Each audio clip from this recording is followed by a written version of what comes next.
ওই দেখেন, ওই যে আফগানিস্তান ক্রিকেট টিম সেলিব্রেট করতেছে আর ইংল্যান্ডের প্লেয়াররা কেমন মন ভরে বসে আছে।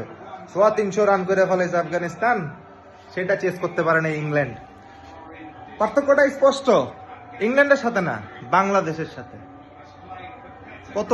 বাংলাদেশের কত পরে তারা ক্রিকেট শুরু করছে, আর আজকে তারা আইসিসি চ্যাম্পিয়ন্স ট্রফির মতো টুর্নামেন্টে ইংল্যান্ডে হারাইছে।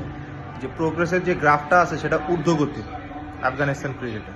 আমাদেরও ঊর্ধ্বগতি ছিল এক সময়, 2015, 16, 17, 18, 19, 20 সালে তো তেমন খেলা হয় নাই। 21 সালেও আমরা খুব যে আহামরি খারাপ খেলছি এরকম না, কিন্তু এরপরে কি হয়েছে একমাত্র আল্লাহই জানে, এবং সেটা কন্টিনিউ চলতেই আছে। এটার থেকে কবে বেরোতে পারবো বা আদৌ বেরোতে পারবো কিনা, ইন্টারন্যাশনাল ক্রিকেটাররা, সাবেক ক্রিকেটাররা বাংলাদেশে লিটারেলি জিম্বাবুয়ের সাথে তুলনা করা শুরু করছে, মানে ভবিষ্যৎ জিম্বাবুয়ে বলতেছে। যাই হোক, আল্লাহ হাফেজ।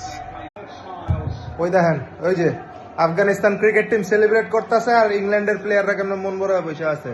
300 রান করে ফেলেছে আফগানিস্তান, সেটা চেস করতে পারে না ইংল্যান্ড।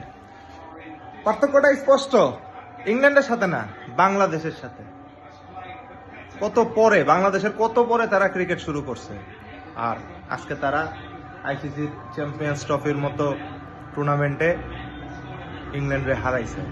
যে প্রোগ্রেসের যে গ্রাফটা আছে সেটা ঊর্ধ্বগতি আফগানিস্তান ক্রিকেটে। আমাদেরও ঊর্ধ্বগতি ছিল এক সময়, 2015, 16, 17, 18, 19, 20 সালে তো তেমন খেলা হয় নাই। 21 সালেও আমরা খুব যে আহামরি খারাপ খেলছি এরকম না, কিন্তু এরপরে কি হয়েছে একমাত্র আল্লাহই জানে, এবং সেটা কন্টিনিউ চলতেই আছে।